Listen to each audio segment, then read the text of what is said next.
Hello students, good morning to all of you. My name is Rahul Kumar Mandal and I am your physics teacher. I have completed BTech in Mechanical Engineering from NIT Jamshedpur and today I teach you a very important topic that name is two block problem. बच्चों ये topic friction का एक बहुत ही important topic है जिसमें ज़्यादातर बच्चों को समझने में दिक्कत आती है. ठीक है, आज हम लोग इस टॉपिक को बहुत ही अच्छे से समझने का कोशिश करेंगे. जैसा कि नाम से ही हमें पता चल रहा है कि टू ब्लॉक प्रॉब्लम यानी दो ब्लॉक रहेगा.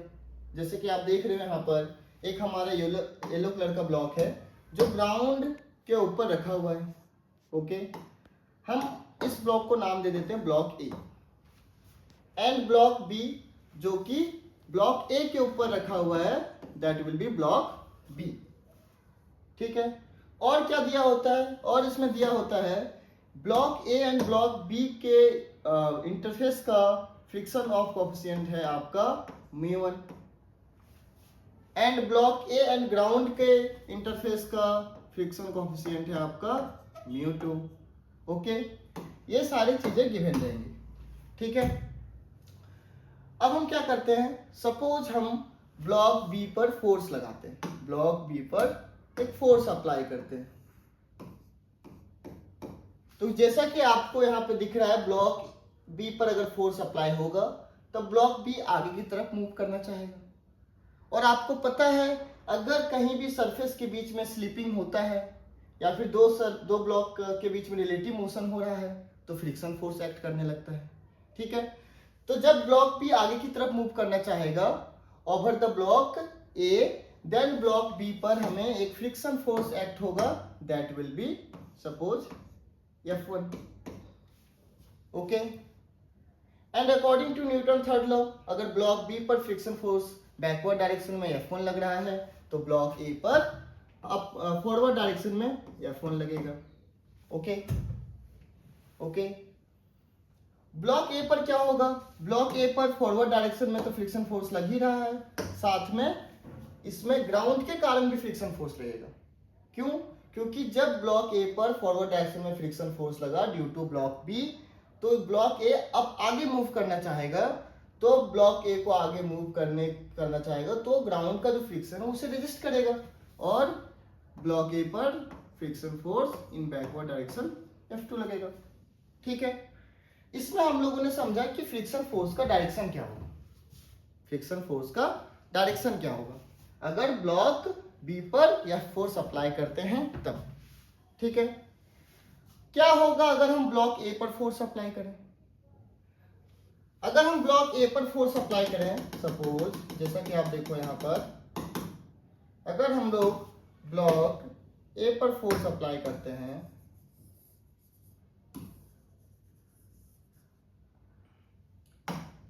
अगर हम लोग ब्लॉक ए पर सपोज यह फोर्स अप्लाई कर रहे हैं तो ब्लॉक ए आगे की तरफ मूव करना चाहेगा और जब ब्लॉक ए आगे की तरफ मूव करना चाहेगा तो ब्लॉक ए पर F1 friction force backward direction में लगेगा. ओके, एंड ग्राउंड के कारण जो फ्रिक्शन फोर्स है वो भी बैकवर्ड डायरेक्शन में एक्ट होगा F2. ब्लॉक बी पर क्या होगा, ब्लॉक बी पर आगे की तरफ फ्रिक्शन फोर्स लगेगा दैट विल बी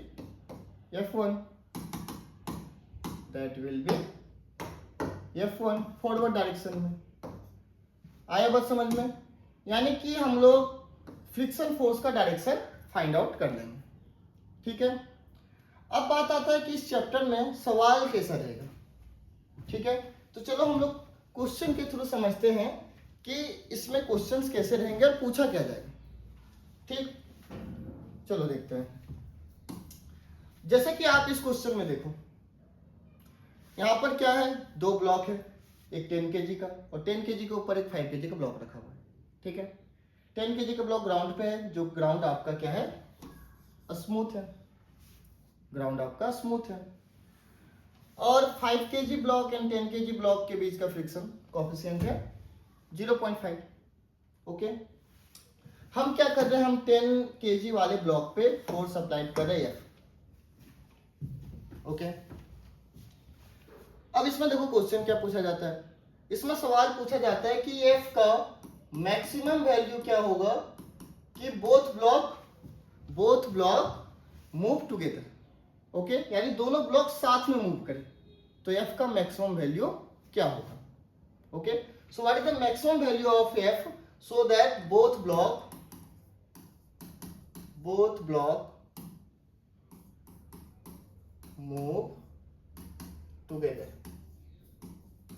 ठीक है, यह पूछा जा सकता है।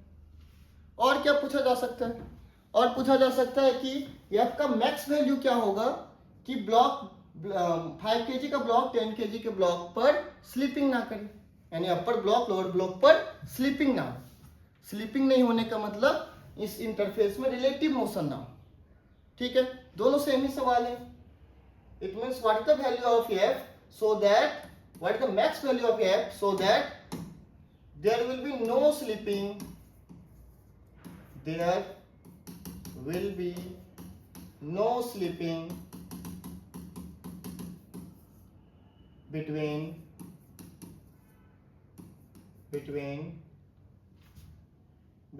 interface of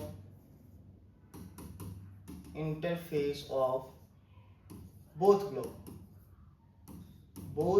block। ये दोनों सवाल सेम ही है, ठीक है, ओके। चलो हम लोग फाइंड करने की कोशिश करते हैं क्या होगा एफ मैक्स का मैक्सिमम वैल्यू।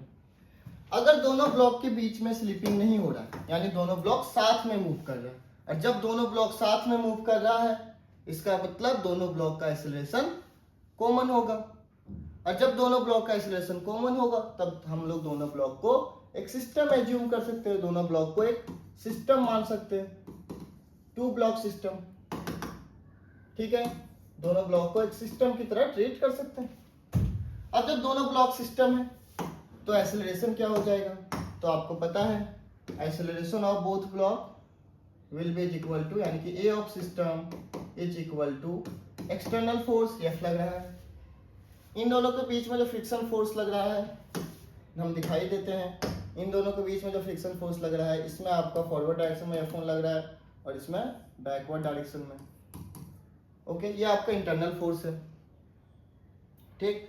तो अगर हम लोग एक्सटर्नल फोर्स की देखें तो सिर्फ फोर्स एफ लग रहा है तो हमारा एक्सेलरेशन ऑफ सिस्टम क्या होगा, एक्सेलरेशन ऑफ सिस्टम होगा F upon total mass, it means F upon 10 + 5, यानी A of both block, acceleration of both block is F upon 15।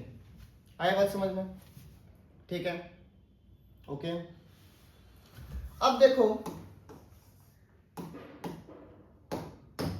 Block 5 kg block पे सिर्फ फ्रिक्शन फोर्स लग रहा है F1, it means F1 is equal to 5A होगा, ठीक है।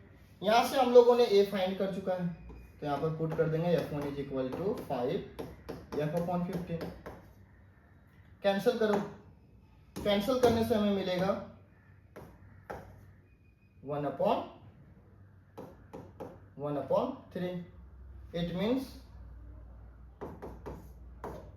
F is equal to 3F1, F is equal to 3F1, ये हमारा आ गया।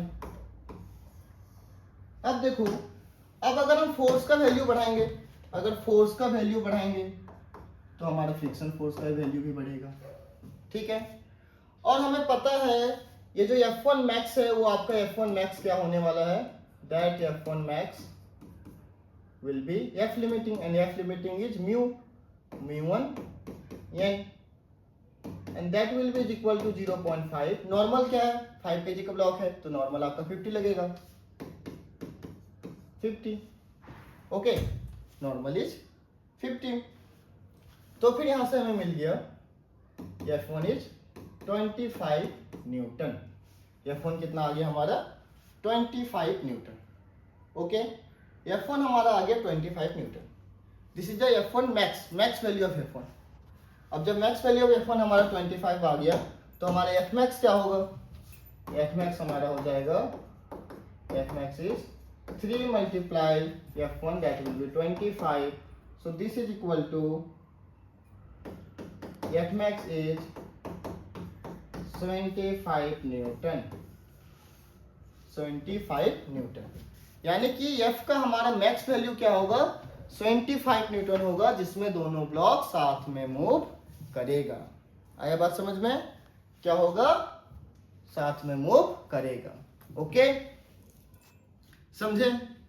अब बात आता है कि अगर फोर्स का वैल्यू 25 से ज्यादा होगा तब फिर क्या होगा। ठीक है, चलिए समझते हैं उसको। चलो देखो इधर, हम क्या करते हैं, हमें पता है एफ मैक्स का वैल्यू 25 रहेगा, तो फिर both block will move together. Okay, यानी कि एफ का वैल्यू अगर हमारा 0 to 25 न्यूटन तक, आपका both block will move together. Okay, इसमें आपका both block will move together. वही अगर हम लोग एफ का वैल्यू ग्रेटर देन 25 ले लें, ग्रेटर देन 25, इट मीन्स अगर हम एफ का वैल्यू ले लेते हैं 100 न्यूटन, तब फिर क्या होने वाला है, अगर हम एफ का वैल्यू 100 न्यूटन लेते हैं तो दोनों ब्लॉक के बीच में, दोनों ब्लॉक का इंटरफेस में स्लिपिंग होना शुरू हो जाएगा, यानी दोनों ब्लॉक का एक्सीलरेशन अलग अलग होगा, डिफरेंट डिफरेंट होगा। उसको कैसे हम लोग फाइंड करेंगे, तो उसको फाइंड करने का सिंपल तरीका है एफबीडी बनाकर। जैसे कि अगर हम 5 kg का ब्लॉक का एफबीडी बनाएं, तो 5 kg के ब्लॉक पे हमें पता है मैक्स फ्रिक्शन फोर्स जो लगेगा that will be F1 max. Okay, तो इसका आपका एक्सीलरेशन हो जाएगा A1 and that A1 is equal to 25 upon 5, it means 5 metre per second square. Okay, क्योंकि ब्लॉक 5 kg के ब्लॉक पे 25 न्यूटन से ज्यादा फोर्स लग ही नहीं सकता, उससे ज्यादा फ्रिक्शन फोर्स लग ही नहीं सकता, उसका max value that will B limiting friction, यानी कि इसका मैक्सिमम एक्सीलरेशन क्या हो जाएगा 5 मीटर पर सेकेंड स्क्वायर, यानी इससे ज्यादा एक्सीलरेशन होगा ही नहीं। ठीक, अब बात आता है कि 10 kg का ब्लॉक का एक्सीलरेशन क्या होगा। तो 10 kg का ब्लॉक को अगर हम लोग देखें तो 10 kg के ब्लॉक पर हम लोग जो फोर्स अप्लाई किए हैं that force will be 100 Newton. Okay, और हमारा फ्रिक्शन फोर्स लग रहा है, कितना लग रहा है, 25 न्यूटन इन बैकवर्ड डायरेक्शन। तो नेट एक्सीलरेशन क्या हो जाएगा, नेट एक्सीलरेशन हो जाएगा A2 and that A2 will be 100 minus 25 upon mass 10, it means 7.5 metre per second square. आया बात समझ में, यानी दोनों ब्लॉक का एक्सीलरेशन अलग अलग होगा, डिफरेंट होगा, समझे, यानी कि दोनों ब्लॉक का सरफेस में स्लाइडिंग होगा। आया बात समझ में। तो इस क्वेश्चन में हम लोग ओवरऑल समझ लेते हैं कि अगर हम फोर्स 0 to 25 न्यूटन का लगाएंगे तो हमारा both block will move together, साथ में मूव करेगा कॉमन एक्सीलरेशन से। लेकिन अगर हम 75 न्यूटन से ज्यादा फोर्स लगाएंगे तो फिर हमारा दोनों ब्लॉक के सरफेस पर स्लाइडिंग होना शुरू हो जाएगा, स्लिपिंग होना शुरू हो जाएगा, और दोनों ब्लॉक का एक्सीलरेशन डिफरेंट डिफरेंट होगा। ओके, जैसे कि आप देख सकते हो 100 न्यूटन फोर्स लगाने से 5 kg का 5 मीटर पर सेकंड स्क्वायर एंड 10 kg का 7.5 मीटर पर सेकंड स्क्वायर। आया बात समझ में, ठीक है। अब चलो हम लोग एक और क्वेश्चन करते हैं, ठीक है। ओके, एक और क्वेश्चन करते हैं, उसको अच्छी तरह से समझने की कोशिश करते हैं। चलो देखो क्वेश्चन नंबर 2। क्वेश्चन नंबर 2 में जैसा कि आप देख रहे हो इसमें भी दो ब्लॉक रखा हुआ है 10 kg 5 kg। इस पर हम फोर्स अप्लाई कर रहे हैं अपर वाले ब्लॉक पर, ठीक है। इस पर फ्रिक्शन कोएफिशिएंट दोनों ब्लॉक के सरफेस का भी बीच का है एंड ग्राउंड पर भी फ्रिक्शन कोएफिशिएंट दिया हुआ है, ठीक। इसमें भी अगर आपसे पूछा जाए कि what is the max value of F so that both block will move together, okay, तो देखो इसको हम लोग एकदम शॉर्टकट मेथड से सॉल्व करने का कोशिश करेंगे, ठीक है। जैसा कि आप लोगों को पता है अगर हम ऊपर वाले में फोर्स लगाते हैं तो इस पर फ्रिक्शन फोर्स बैकवर्ड डायरेक्शन पे F1 लगेगा, इसमें फॉरवर्ड डायरेक्शन पर F1, ठीक है, ओके, और ग्राउंड इसको बैकवर्ड डायरेक्शन पर F2 लगाएगा, ठीक।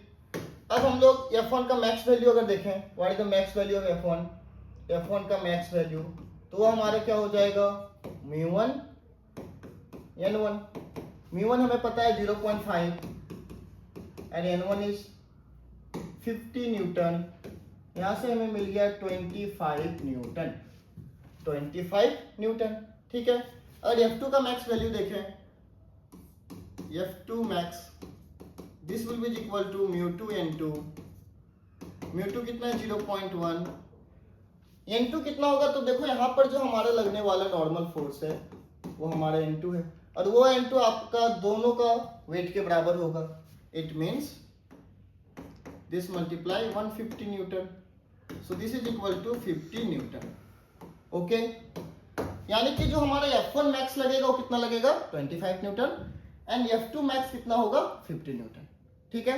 यानी कि अगर ब्लॉक 10 kg का ब्लॉक को चलाने वाला जो फोर्स है, उस चलाने वाला फोर्स क्या है, F1 मैक्स, चलाने वाला फोर्स है F1 max, F1 max, and that will be equal to 25 newton, और इसे जो रोकेगा friction force, that will be F2 max, और F2 मैक्स हमारा है 15 न्यूटन, ओके। तो फिर हमारा 10 kg का मैक्स एक्सेलरेशन क्या होगा, 10 kg का मैक्स एक्सेलरेशन क्या होगा, तो max acceleration of 10 kg block, suppose this block is A2 and A2 is F1 25 minus 15 upon mass 10, तो फिर हमारा इसका मैक्स एक्सेलरेशन कितना आया, that will be 10 upon 10 1 metre per second square, यानी कि हमारा 10 kg का block 1 metre per second square से ज्यादा एक्सेलरेट नहीं कर पाएगा, ठीक है। और अगर दोनों ब्लॉक को साथ में मूव कराना है तो मैक्सिमम एक्सेलरेशन क्या हो सकता है, 1 metre per second square, okay.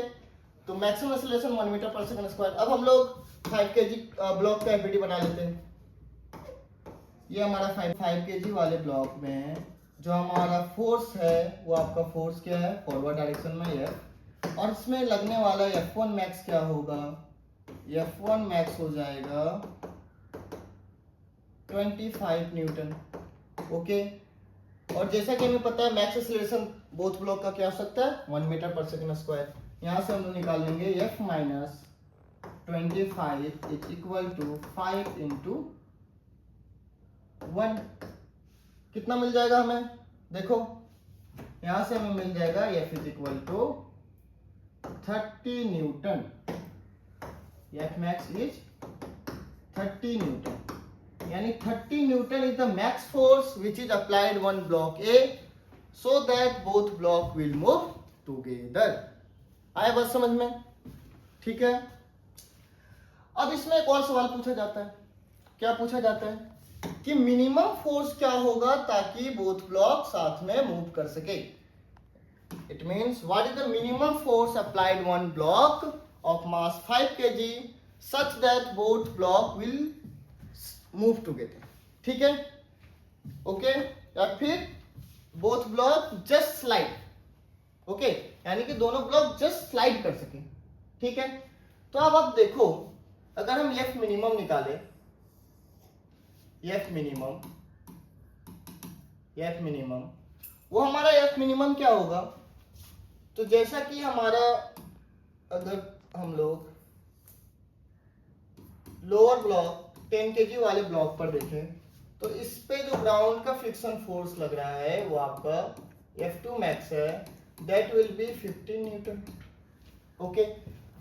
और अगर हमें 10 kg वाले ब्लॉक को जस्ट स्लाइड कराना है, यानी कि जस्ट हिलाना है, ठीक है, तो हमें इसे फॉरवर्ड डायरेक्शन में भी 15 न्यूटन फोर्स लगाना पड़ेगा, यानी कि F1 भी हमारा क्या होगा, 50 न्यूटन होगा, F1 इज ऑल्सो 15 न्यूटन।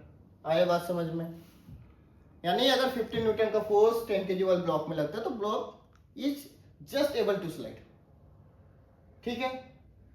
और अगर वही 5 kg वाले ब्लॉक को हम लोग देखें तो 5 kg वाला ब्लॉक आपका 5 kg वाला ब्लॉक, इसमें जो हम फोर्स लगा रहे हैं वो कितना लगा रहे हैं, दैट फोर्स इज F, और अगर इसमें आपका अगर F1 15 न्यूटन चाहिए तो इधर भी 15 न्यूटन एक्ट होगा, F1 is also 15 न्यूटन।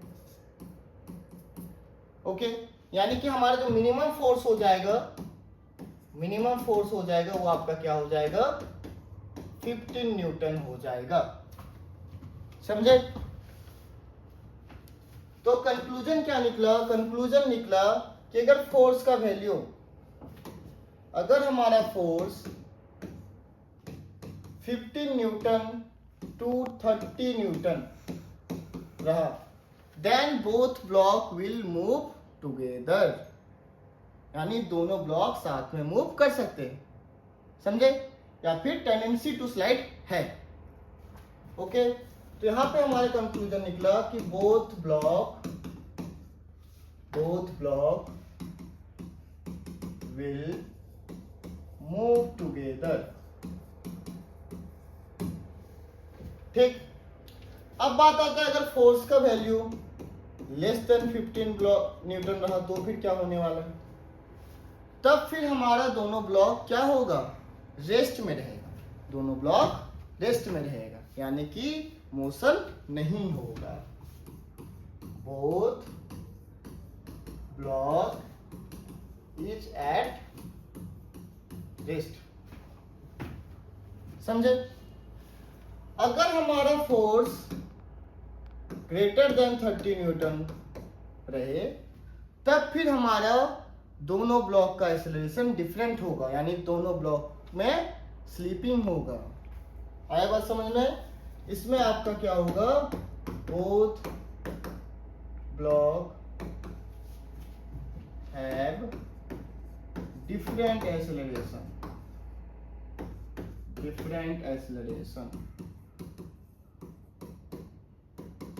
और डिफरेंट एक्सेलरेशन। समझे? इस पे भी एक छोटा सा कर ही लेते हैं। अगर हमारा फोर्स सपोज 50 न्यूटन लगाएं तो फिर दोनों ब्लॉक का एक्सेलरेशन क्या होगा देख लेते हैं। ठीक है, जैसा कि अगर हम अपर ब्लॉक का एफबीडी बनाएं तो हमें पता है अपर ब्लॉक 5 kg है, इस पे लगने वाला फोर्स आपका that will be 50 newton. Okay, और F1 मैक्स क्या लगेगा? F1 मैक्स जो हमारा लग रहा है वो आपका 25 न्यूटन लग रहा है, तो इसका एक्सेलरेशन A1 हो जाएगा, that will be equal to 50 minus 25 upon 5, that will be 5 metre per second square.